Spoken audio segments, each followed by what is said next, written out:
Hello, guys. This section is called the South Boston dialect. Having a little blast with this, a little journey. It's getting kind of better when I do the whole speaking to the side of the mouth that I mentioned in class.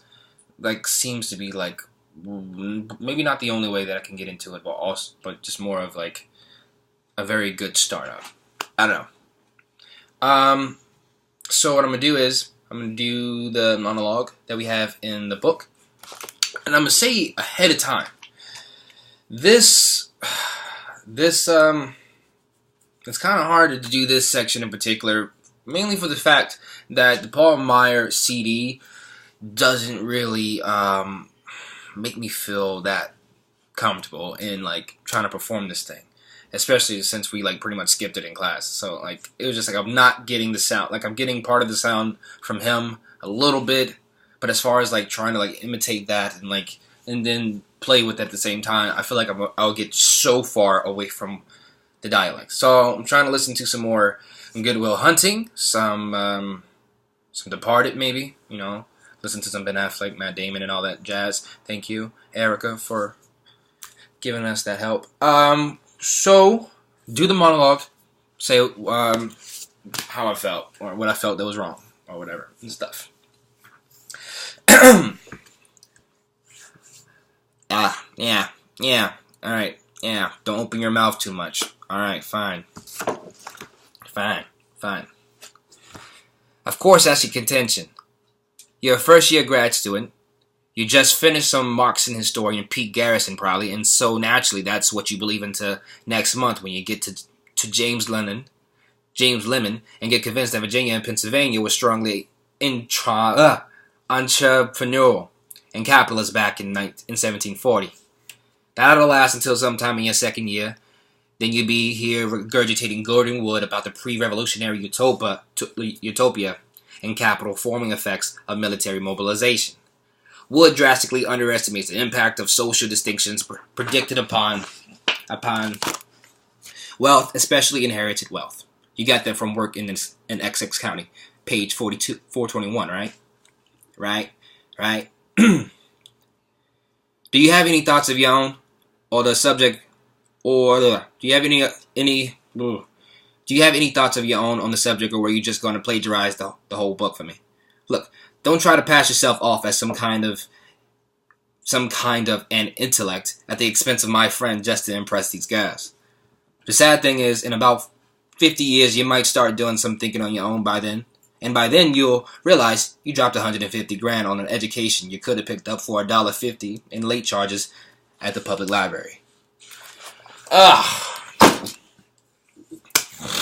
One thing that I know that I have to work on, definitely the voice, definitely the dialect, but also, pace. My God, I feel like the only way that I can actually do it. Well, what we learned in class was like, hit it and then quit it. Fuck, just go. Just say the word and just continue with the rest of the with the rest of the sentence. But yeah, and so that's what I'm trying to think of. I'm not trying to spend so much time because there's a lot of words that are used similar to as what we would be using for New York dialect, but it's shorter. It's more cut off, and the jaw is not opening as much. So just go ahead and say whatever you gotta say. Boom. So definitely pace. I want to be able to speak in a tempo where people can understand what I'm talking about, and I get the point across. The dialect, the sounding, the rhythm, the whatever. So definitely gonna work on that. So yeah, the side mouth thing seems to be helping. So again, a lot of the things that are a lot of the words that are in this monologue alone are just pretty much guesses. I guess I'm kind of just feeling my way around the voice, probably not so much as the where I'm resting my voice. Sadly, I know I'm supposed to be doing that as well, but I just try to put the voice patterns with it, and it kind of helps me with the rest of the words, which I could totally be wrong on.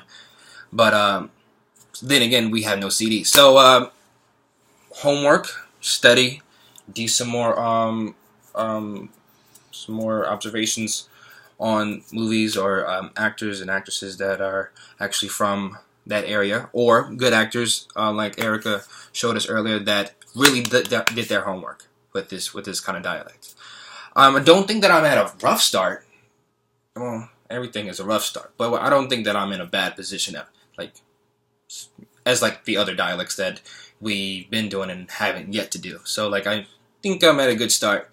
So yeah, comment, respond, let me know what you feel, how you feeling, what I need to work on, because again, there's a lot to work on. So yeah, that is me.